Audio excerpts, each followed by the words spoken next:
నమస్తే welcome to T Times news.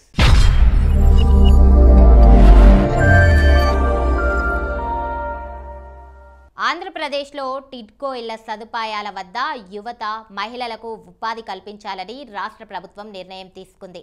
ఈ మేరకు పట్టణాల్లో నిర్మించిన టిడ్కో ఇళ్ల వద్దనే పలు షాపులు నిర్మించి యువతకు స్వయం ఉపాధి పథకాల అమలు చేయాలని సీఎం చంద్రబాబు ఆదేశించారు. పీఎం ఆవాస్ యోజనలో వాక్ టు వాక్ కార్యక్రమాన్ని రాష్ట్రంలో 71.88 కోట్లతో అమలు చేయనున్నారు.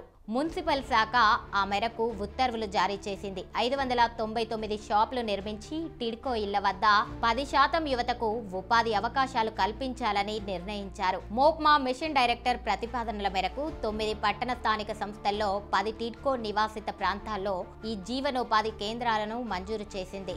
పలు రకాల ఉపాధి కల్పన కేంద్రాలతో పాటు ఉత్పత్తి కేంద్రాలు, గార్మెంట్స్ యూనిట్లు, ఫుడ్ ప్రాసెసింగ్ సౌకర్యాలు, సూక్ష్మ చిన్న మధ్య తరహా పరిశ్రమలను స్థాపిస్తారు. పైలట్ ప్రాజెక్టు కింద నెల్లూరు, రాజమండ్రి, చిలకలూరిపేట, మంగళగిరి, శ్రీకాకుళం, పిఠాపురం, నంద్యాల, చిత్తూరు, విశాఖపట్నంలోని టిడ్కో కాలనీల్లో జీవనోపాధి కేంద్రాలను నిర్మించనున్నారు.